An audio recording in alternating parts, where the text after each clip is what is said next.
안녕하세요. 사랑합니다. 생활과 윤리, 오늘은 1단원 현대의 삶과 실천 윤리 총 복습을 실시하겠습니다.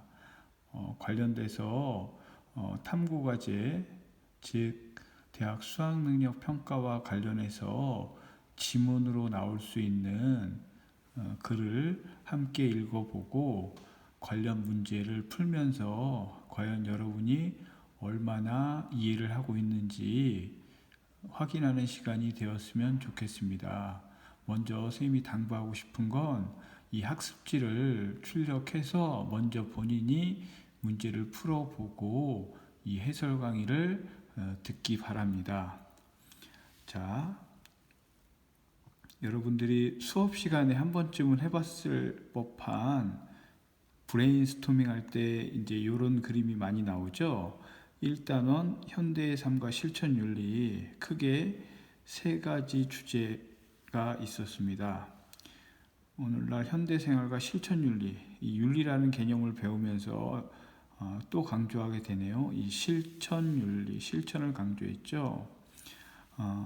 우리가 살고 있는 오늘날 사회에는 굉장히 다양한 사회의 문제들이 발생한다. 이제 그런 문제를 해결하기 위해서는 이 윤리학이라는 학문이 필요한데, 특히 이제 뭐 이론 윤리, 이론을 바탕으로 현실에서 그 문제를 해결할 수 있는 그게 이제 실천 윤리의 핵심이죠. 거기에 대해서 얘기를 해봤고요. 이러한 과정 속에서 이제 다양한 윤리 문제가 있는데 과연 이걸 어떻게 바라볼 것인가, 이 윤리 문제에 대한 탐구와 성찰에 대해서도 배웠습니다. 그래서 뭐 역할 교환 탐색, 즉 도덕적으로 탐구의 방법 중에 대표적인 역할 교환 탐색, 여러분 동영상을 통해서 배웠겠죠. 이 입장을 바꿔보는 거예요. 왜 부모님은 나에게 잔소리만 할까? 한 번쯤은 부모님의 입장에서 생각해 보는 거죠. 이런 게 이제 서로 역할을 바꿔보는 거. 역지사지란 말도 있죠. 상대방을 이해하는 데 굉장히 도움이 되겠죠. 자, 보편화 가능성 탐색. 어떤 일, 어떤 문제가 생겼을 때 그게 과연 나였다면 무슨 얘기냐면, 예를 들어 나 오늘 너무 피곤해, 학교 안 가고 싶어.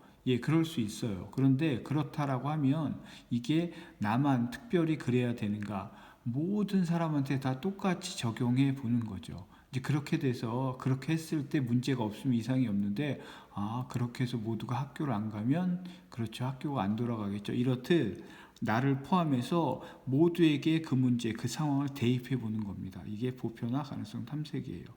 그리고 중요한 이러한 것들은 결국 토론을 통해서 서로 다른 생각, 입장들을 이해할 수 있다.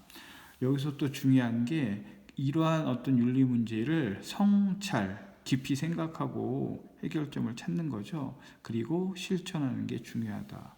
그러면서 우리 과거 우리 선현들, 철학자들, 동서양의 철학자들이 이러한 성찰의 삶을 살기 위해서 했던 몇 가지 방법들을 소개했을 거예요. 일일삼성, 증자라는 사람이 여러분 책에도 아마 나와 있을 텐데, 공자의 제자입니다. 그러니까 유교학자죠. 자기는 매일매일 하루에 3가지를 반성한다라고 했어요. 그걸 통해 성찰하는 삶을 살았다라고 하고, 자, 거경, 우리나라에 뭐 이황, 이희 이런 사람들이 이 거경이라는 걸, 한자인데 이것도 마찬가지로 유교에서의 어떤 성찰의 한 방법입니다.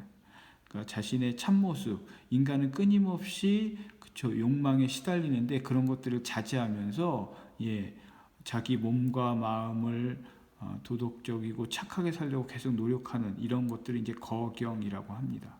자, 참선, 이제 불교에서 많이 쓰는, 조용히 이제 가부좌를 틀고, 꼭 이렇게 가부좌를 틀을 그러니까 양반다리 할 필요는 없는데 조용히 생각해서 내 마음속에 귀를 기울이는 거예요. 참선, 거경 두 가지 다 공통점은 인간은 선한 존재이기 때문에 그 선한 존재의 가능성을 계속 발견하는 거죠. 참선. 자, 삼파술. 소크라테스 이야기가 나오면 꼭 나오는 건데, 삼파술. 예전에는 의학이 발달하지 않았을 당시에는 이제 사람이 애를 낳다가도 많이 죽었다라고 하죠. 그만큼 위생이나 의학이 발달 안 해서. 이럴 때 산모가 애를 낳을 때 그걸 도와주는 역할을 하는 사람을 산파라고 했습니다. 이제 우리나라에도 예전에 동네에 아주 오래된 어르신들이 그런 역할을 했는데, 산파술, 소크라테스가 얘기한 겁니다. 우리가 진리, 지식을 추구한다라고 하는 건 이미 너는 알고 있다. 하지만 네가 그걸 알고 있는지 아니면 모르고 있는지 잘 모르기 때문에 네 안에 있는 알을 끌어낸다. 그래서 소크라테스는 그거를 대화를 통해서 끄집어낼 수 있다고 했죠. 너 자신을 알라, 이런 것들이 다 삼파술과 관련이 있습니다. 즉 삼파술, 참선, 거경, 1, 2, 3, 4 이런 것들은 이제 어떤 윤리적인 성찰을 하기 위해서 우리 선현들이 했던 구체적인 방법들입니다. 이어서 1단원에서 어떻게 보면 가장 이제 핵심이 됐던 이러한 윤리 문제를 보다 체계적이고 합리적으로 해결하기 위해서 과거 우리 이제 깊은 생각들, 그게 철학이라고도 하고 동양 윤리적 접근에서 유, 불도, 세 가지 접근해봤죠. 유불도. 자, 서양에서는 의무론, 칸트, 공리주의, 벤담밀, 덕윤리, 아리스토텔레스, 이제 도덕과학, 이게 가장 최근에 나온 어떤 인간의 뇌, 도덕도 과학과 연결되지 않느냐라고 해서 가장 최근에 등장한 학설입니다. 이렇게 1단원은 현대에 살아가고 있는 우리의 삶에서 이런 윤리, 특히 실천 윤리가 꼭 필요하다라고 하는 걸 이제 이론과 예를 통해서 얘기를 하고 있습니다.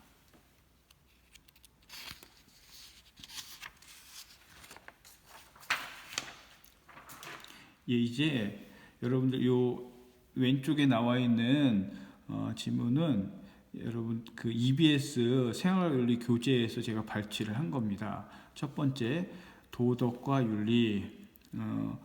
라이너라는 서양의 윤리학자가 쓴 철학적 윤리학이라는 제목의 책을 우리나라 이석호 선생님이 옮긴 책이에요. 그 구절을 따온 건데 제가 읽어볼게요.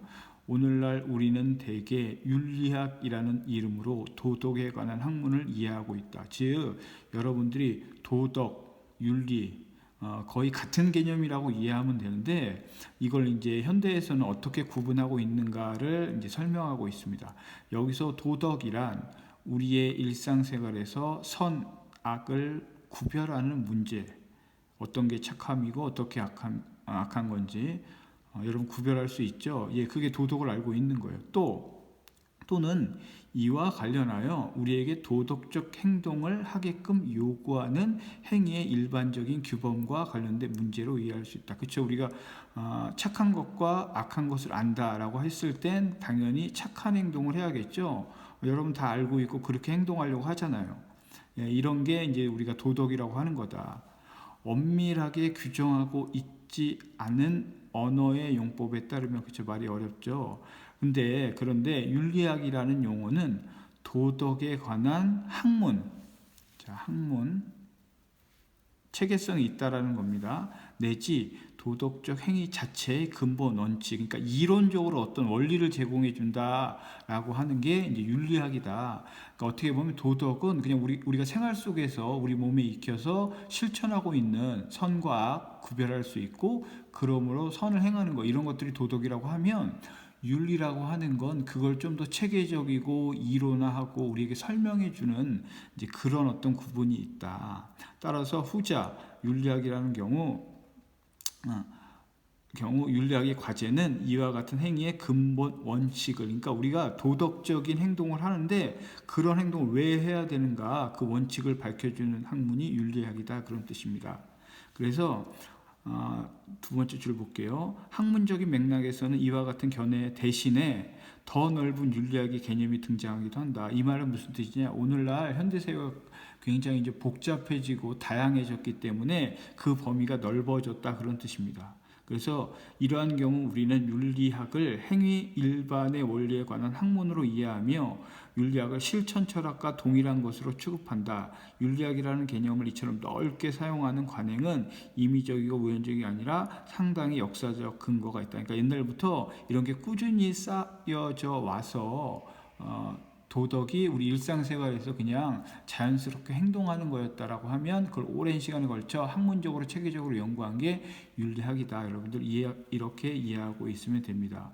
사실 이 도덕, 윤리학 이건 이제 대학교 전공자들 특히 이제 뭐 철학과 윤리교육과 윤리학과 이런 데서 선생님은 이거 대학 때 배웠거든요. 근데 이제 여러분들 이게 고등학교 교육과정까지 내려와 있다. 왜?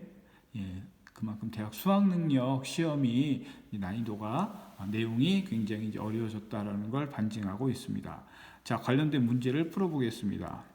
여러분 교과서 12쪽에 이거 예문으로 등장했던 건데 기억은 집단, 무리, 질서라는 말과 이치, 이법, 도리라는 말을 더해 생겨난 말로 인간의 이치와 도리를 의미한다. 예, 기억에 들어갈 알맞은 말은 뭘까요? 그쵸, 뭐 도덕, 뭐 윤리 이런 말이 되겠죠. 그러면 이 기억과 관련된 이 보기 중에서 보기 4개 중에서 맞는 걸 고르는 거죠. 적절한 거, 기억. 인간의 삶을 강제로 규율하는 규범이다. 자, 여기서 강제로. 자, 여러분들 아마 법정 시간이나 사회 시간에 배웠을 때 강제적으로 규율하는 규범 대표적인 게 그쵸, 법이죠, 법. 도덕은 강제성 보다 자율성이 동반되죠. 무슨 얘기냐면 선을 당연히 악을 행했을 때는 처벌받을 수 있어요. 하지만 선을 베풀지 않았다라고 처벌하진 않죠. 그래서 도덕은 자율성이 훨씬 더 중요합니다. 그래서 인간의 삶을 강제로 규율하는 규범이다. 이건 도덕이나 윤리가 아니라 법이죠. 그러니까 관련 없겠죠. 니은 모든 생명체에 공통적으로 나타나는 현상이다. 예. 도덕, 윤리 이런 것들은 인간 세계에서 통용되는 거라고. 물론 최근에는 이제 동물 세계에서도 이런 비슷한 게 있지 않을까라는 연구가 활발히 이루어지고 있는데요. 이렇게 굉장히 심오하고 체계적인 건 아직까지 인간 세계에서만 통용된다라고 할 수 있습니다. 그래서 니은도 관련이 적습니다. 디귿 인간이 지켜야 할 도덕적 행동의 기준이나 규범이다. 맞죠? 리을 서양에서는 어원적으로 인간이 집단 생활을 하면서 생겨난 습관, 풍습 등을 의미한다. 맞죠? 그래서 정답은 디귿 리을 5번이 되겠습니다.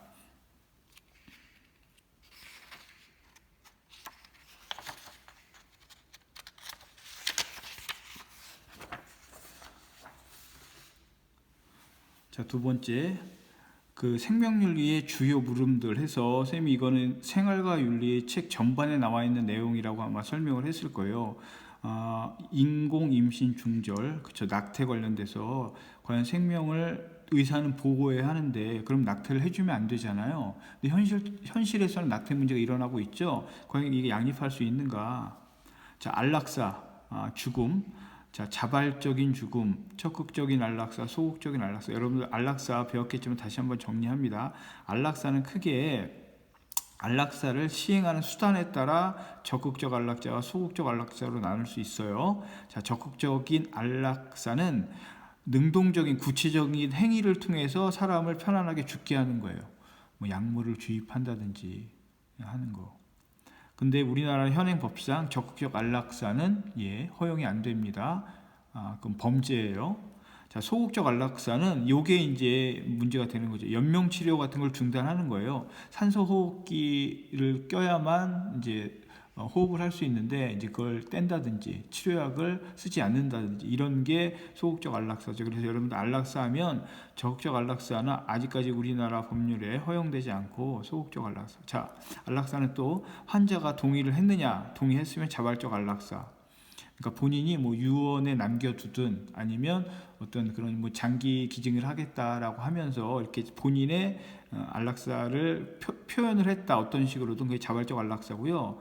비자발적 안락사는 이제 그런 걸 미처 못했는데 갑자기 불의의 교통사고나 이런 걸 당해서 죽게 그 이제 어떤 뇌세 상태에 빠졌을 때 본인은 그쵸 안락사를 할지 이미 표현을 못했잖아요. 이럴 때 이제 가족들의 동의를 얻는 이게 비자발적 안락사는 이렇게 구분할 수 있습니다. 그러니까 여기에 관련돼서도 여전히 윤리적인 논쟁이 일어나고 있다.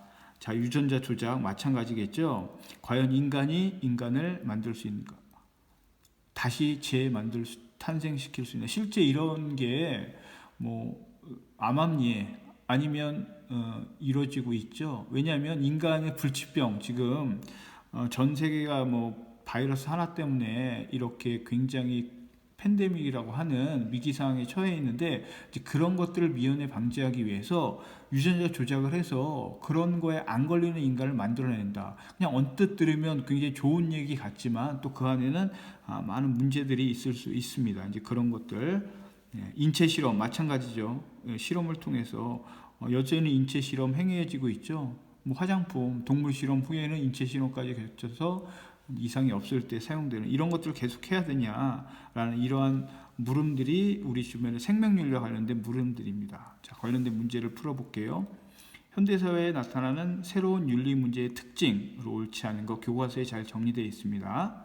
1번 파급 효과가 광범위하다 넓다 맞죠? 2번 책임 소재를 가리기가 쉽지 않다. 익명성이 너무도 이제 많아졌기 때문에 누구 탓인지 여러분 뭐 대기오염 황사 이거 누구 탓인지 명확히 밝힐 수 있나요? 코로나19 바이러스 누구 책임인지 밝힐 수 있을까요? 그렇죠. 어렵죠. 책임 소재 갈수록 어려워지고 있습니다. 맞습니다. 3번 전통적인 윤리 기본만으로 해결하기 어렵다. 그래서 끊임없이 새로운 윤리 이론이 등장하고 있습니다. 4번 현 세대 그러니까 지금 우리 살고 있는 우리는 물론 미래 세대까지 영향을 줄 수 있다 없다? 있다. 그렇죠. 환경 같은 게 그렇죠. 5번 과거의 윤리 문제에 비해 구체적 해결 방안을 찾기가 어렵다. 그렇죠. 복잡해지니까. 정답은 틀린 것은 5번입니다.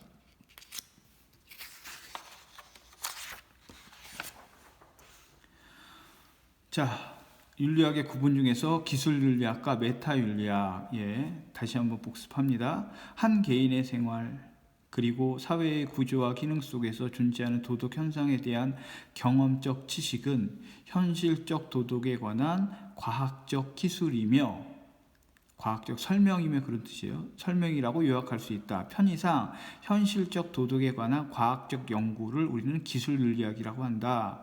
디스크립티브라고 하나요?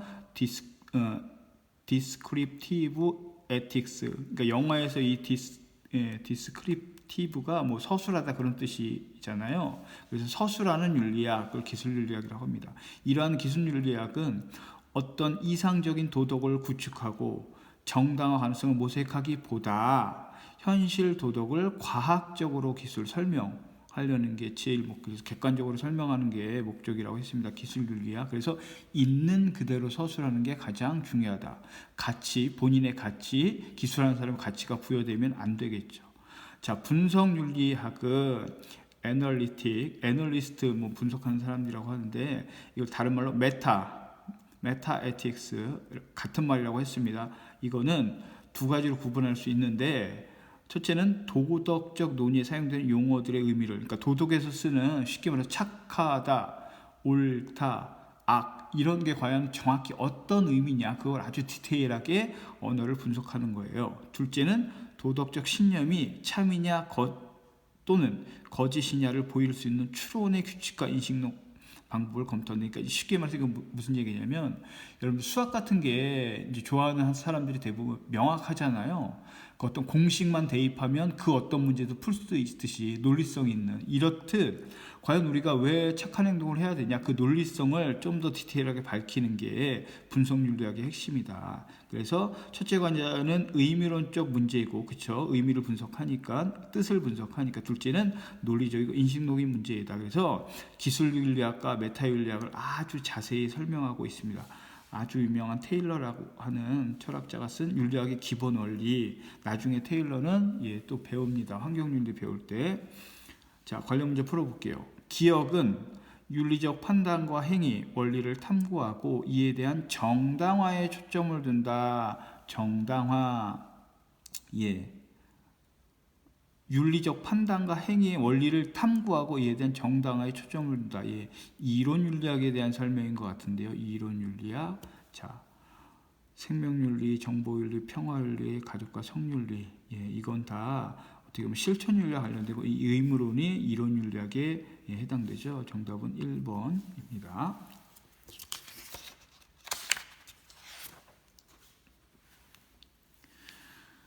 자, 윤리 이론과 실천 윤리학의 관계. 여러분 요건 실천 윤리학, 현실의 문제를 해결하기 위해서 등장하는 게 실천 윤리학이라고 했는데 그거의 밑바탕이 되는 거 어떤 논리적인 이론을 체계화시켜 주는 게 이론 윤리학이기 때문에 두 가지는 굉장히 연결고리가 있다라고 얘기를 했어요. 읽어보겠습니다. 도덕 철학 또는 윤리 이론은 도덕적 개념들을 이해하고 도덕 원리와 도덕 이론을 정당화하기 위한 체계적인 노력을 뜻한다. 이론 윤리학이 그것은 옳은 또는 그른, 허용 가능한과 같은 윤리의 핵심 개념들을 분석한다. 또 신, 이성, 행복하려는 욕구와 같은 도덕적 책임의 원천이 무엇인지 탐구하며 개인과 집단이 행동 지침으로 삼을 수 있는 옳은 행동에 관한 원리를 성립하고자 한다. 이론 윤리학이. 한편 실천 윤리는 우리 현실에서 일어나고 있는 낙태, 사형, 안락사, 시민불복종. 자, 시민불복종은 국가가 만들어놓은 부정의한 법에 대해서 시민이 거부하는 거예요. 합법적인 행동이에요. 다시 말할게요. 합법적인 행동이라기보다는 시민불복종 정의 파트에서, 사회윤리 파트에서 굉장히 중요하게 다루게 될 거예요. 같이 논란의 여지가 있는 도덕 문제들을 다룬다. 넓은 의미의 윤리학 연구는 이 분야의 모두를 포함한다. 그러니까 윤리는 이런 실천, 이론 윤리를 모두 포함한다. 연결되어 있다. 그래서 실천 윤리학은 윤리 이론과 매우 밀접하게 관련이 있다. 문제 풀어보겠습니다. 실천 윤리학에 대해서 설명을 옳지 않은 것은 1번 윤리 문제에 대한 학제적 접근이에요. 학문적으로 서로 연관되어 있다가 학제적 접근이라고 얘기했죠. 생명윤리 배울 때 의료 지식이 있는 게 도움이 되겠죠. 강조하겠죠. 2번 이론 윤리학과 유기적인 관계를 형성한다. 지금 읽었죠. 3번 현실의 삶에서 발생하는 윤리 문제의 원인을 분석한다. 그렇죠. 실천 윤리. 4번 근본적인 도덕 이론이나 원리의 탐구를 주 목적으로 하는 건 이론 윤리겠죠. 이론. 네, 4번이겠네요. 5번 삶의 구체적인 상황에서 발생하는 윤리 문제 해결책을 찾으려고 한다. 맞죠. 실천 윤리학. 예.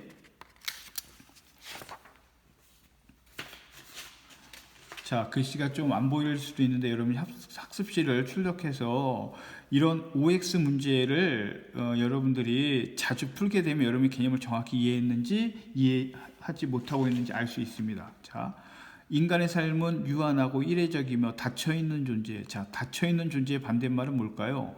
열려있는 존재입니다. 자, 인간은 닫혀있는 존재일까요? 열려있는 존재일까요? 쉽게 얘기해서 인간은 태어날 때 정해져 있는 게 있나요? 최근에는 그쵸, 남자 여자로 태어났는데도 중간에 바뀔 수도 있죠. 인간은 정해져서 태어나는 게 많이 없습니다. 살아가면서 굉장히 많이 바뀔 수 있어요. 그래서 닫혀있는 존재라고 표현 않고 열려있는 존재라고 표현하죠. 이건 X죠. 2번 동양에서 윤리란 인간관계 이치와 도리를 뜻한다. 맞고요. 3번 윤리는 집단에서 지켜야 할 행동 양식의 성격을 지니고 있기 때문에 규범성, 그쵸, 지켜야 될 거 맞습니다. 4번 현대사회에서는 윤리 문제의 원인이 되는 대상, 그게 개인, 기업, 국가이든 누구인지 명확하게 판단할 수 있다 없다? 쉽지 않다라고 얘기를 했습니다. 5번 직업윤리 문제, 공정한 분배, 처벌과 관련된 문제, 시민차별, 시민구조, 사회윤리 영역이다. 맞아요. 6번 사회 갈등 문제, 통일국가, 국가 빈부격차 문제 등은 평화윤리와 관련된 거다. 자, 여기서 여러분들 이 사회 갈등 문제는 사회윤리와 관련돼 있겠죠. 뭐 좋은 문제는 아닌데 어쨌든 구분할 수 있느냐? X입니다. 자, 메타윤리학은 도덕적 언어의 의미 분석과 도덕적 추론의 정당성을 검증하기 위한 논리 분석이 주된 관심과다. 맞죠? 아리스토텔레스는 이론 학문으로서 윤리학, 법철학, 정치학. 아리스토텔레스는 이론 학문이 아니라 실천을 강조하는 학문이 바로 윤리학, 법철학, 정치철학이라고 했어요. 그래서 이것도 틀렸죠. 자, 빈칸을 넣어보겠습니다. 현대사회에서 새로운 윤리 문제는 파급 효과가 굉장히 크다. 파급 효과가 광범위하다. 10번. 현대사회에서 새로운 윤리 문제는 그죠? 책임 소재를 가리기가 쉽지 않은 특징을 갖고 있다. 자, 인공 임신 중절, 자살 안락사세, 생명윤리 관련된 거죠. 생명윤리. 자, 12번. 땡땡 윤리학은 도덕적 행위의 근거가 된 도덕 원리나 인간의 성품에 관해 탐구하고 이를 바탕으로 도덕적 문제 해결 실천 방법을 제시한다. 규범 윤리학. 어떤 윤리학은 도덕 형성 문제를 기술한다. 기술 윤리학. 14번 실천 윤리학은 뭐뭐에 제공된 뭐와 관련이 있다 그랬죠? 이론 윤리학에서 강조되는 이건 실천이겠죠. 실천 윤리학. 펜이 잘 안 나오네요. 자, 이렇게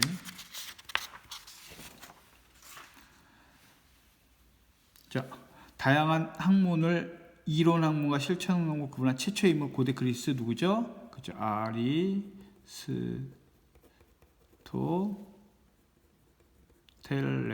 아리스토텔레스.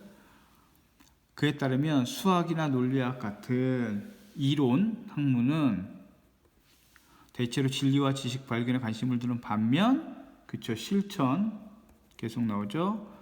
실천 학문은 진리와 지식 발견과 더불어 실천에 주된 관심을 갖는다. 21번. 우리는 어떤 사람의 행위나 사회적 현상을 보고 윤리적이다 또는 비윤리적이다 라고 평가한다. 여기서 윤리란 인간으로서 지켜야 할 그죠? 이치와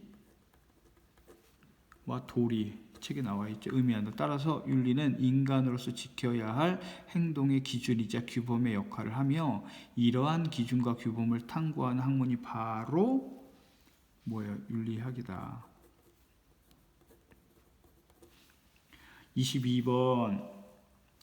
현대사회에서 새로운 윤리 문제 파급 효과가 광범위 계속 겹치죠. 실천 윤리학은 현대사회에서 발생하는 문제를 해결하는 데 도움을 주는 규범 윤리의 한 분야이다. 이론 윤리학은 윤리적 판단과 행위의 원리를 탐구하고 이에 대한 정당화에 초점을 두는 학문이며 이론 윤리학의 구체적인 예로는 그죠? 의무론, 공리주의 이런 덕윤리 이런 게 있죠.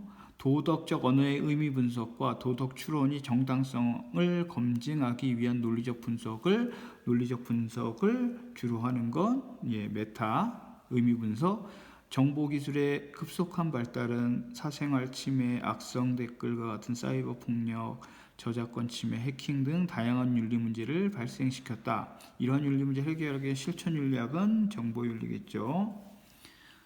여러분 이렇게 기본적으로 지금 문제를 앞전에 한 4문제 정도 풀어봤는데 이건 가장 기본이 되는 문제입니다. 여러분들 실제 이제 수능 관련된 기출 문제를 다음에 풀어볼 시간이 있을 텐데 수능 문제는 훨씬 더 어렵다라고 하는 거 다시 한번 말씀드리고요. 오늘 배운 내용 중에 이해가 안 되는 부분이 있으면 다시 한번 복습해서 완벽히 자신의 지식으로 삼았으면 좋겠습니다. 오늘도 고생하셨습니다. 감사합니다.